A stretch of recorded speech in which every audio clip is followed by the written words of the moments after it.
Well, thank you very much for the very warm introduction, and it's truly an honor to be here today. It really is. I've been practicing as a barrister for 5 or 6 years now, and I still often get asked that question that I think we all get asked from time to time. Why did you become a lawyer? It's the kind of question you get asked when you meet someone new around a dinner table. A student who's interested in the career asks you, why are you a lawyer? Or a young family member wants to know what a lawyer is. I doubted, often, whether a career in law was right for me. It did not seem like a peaceful career choice. It involved confrontation, anxiety, long working hours, and the possibility of being told that you're wrong from time to time also. But more than any of that, there were times when the law did not seem fair to me. How often we have felt despondent upon reading the news and hearing stories of corruption, bribery, discrimination and miscarriages of justice. We live in a world fraught with inequity, in which the means to achieve success are imbalanced and the fairness seems available only to a privileged few. To me, the law often seemed to contribute rather than alleviate that state of affairs. The ability of an individual to pay for better lawyers than their opposition, or indeed in some places, to pay for the right judge, seemed to undermine the principle that justice is for all. I entered the profession with those concerns, and in my very first week as a pupil barrister, I was given a case that manifested all of those concerns at once, and upon completion of that case, gave me the answer to the question of why I became a lawyer. It was a Thursday afternoon, and my clerks had just given me a brief to represent a Ghanaian gentleman in a central London court the following morning.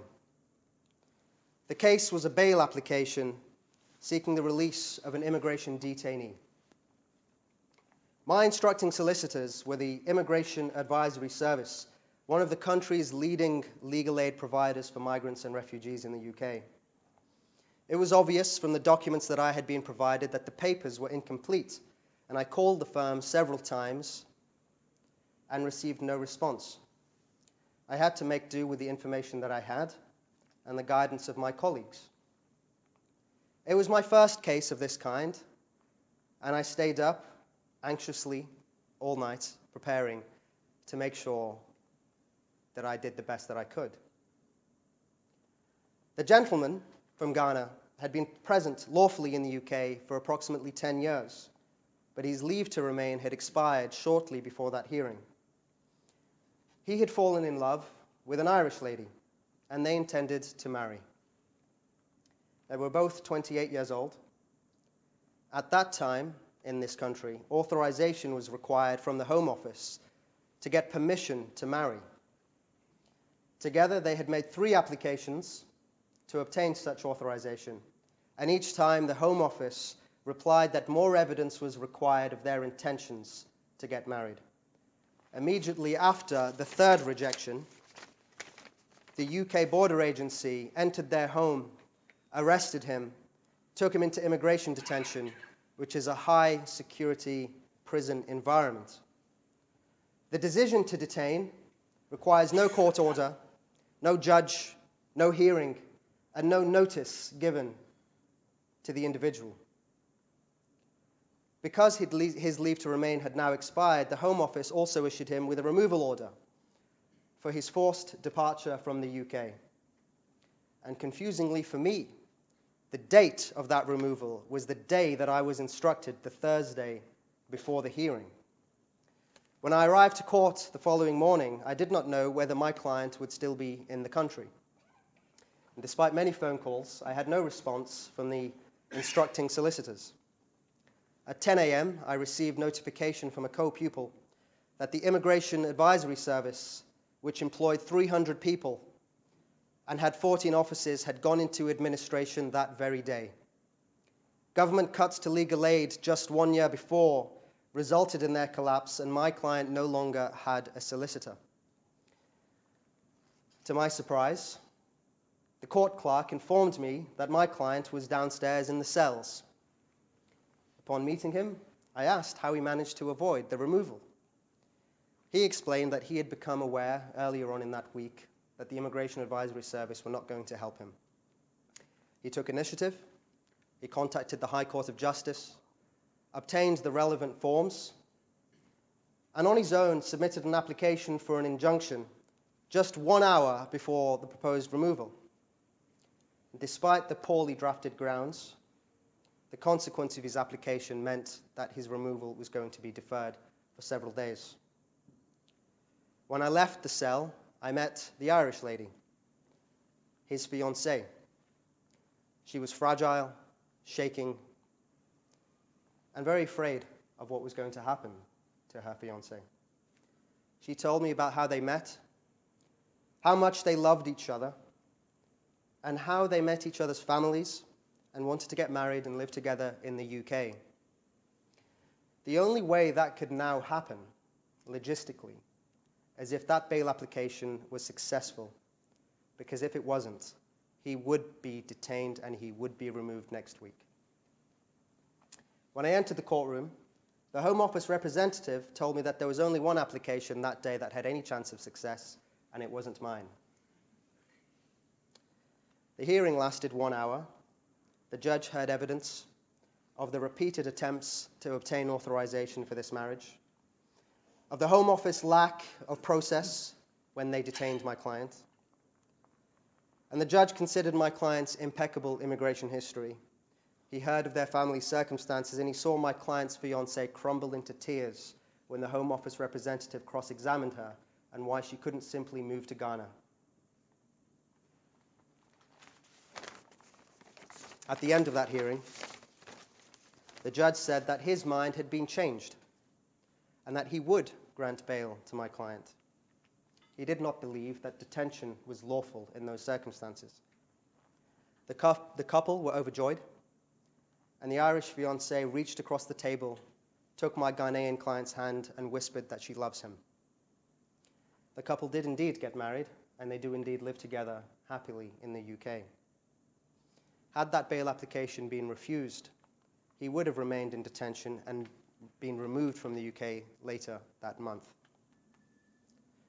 The reason I became a lawyer is best encapsulated in the words of the late Thomas Bingham, perhaps the greatest British jurist of the past century.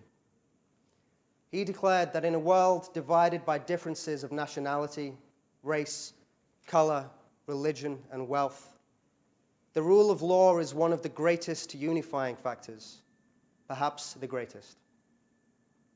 Despite the innumerable factors stacked against my client that day, the way in which he had been detained, the removal order set a day before his hearing, the collapse of the Immigration Advisory Service, the Home Office refusal to allow him to be released or to get married, and his representation by, at that time, an inexperienced pupil barrister.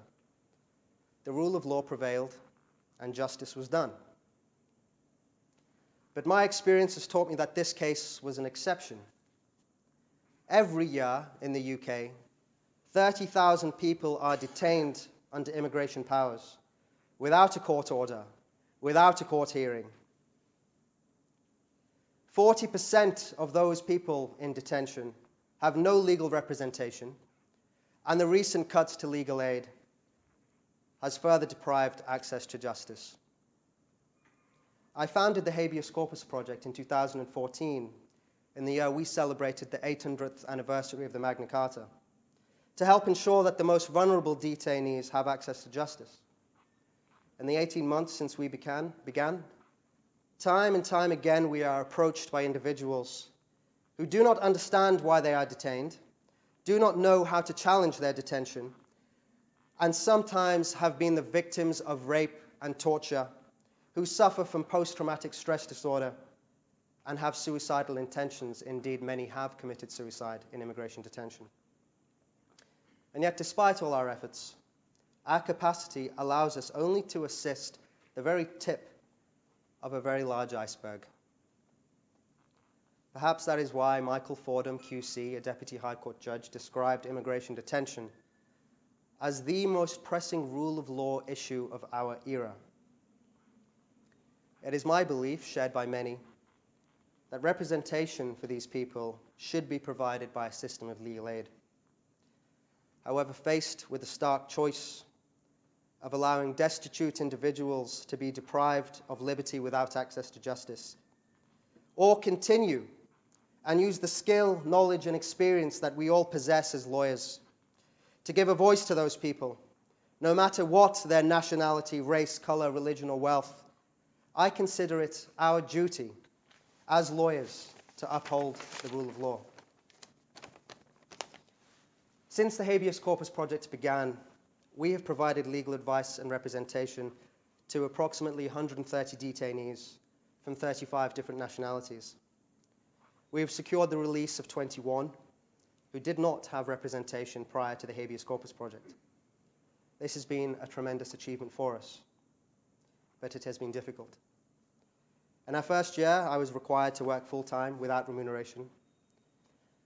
But there has been one factor that has made all of this possible, and that has been the support and solidarity from the many volunteers who have devoted their time to this project.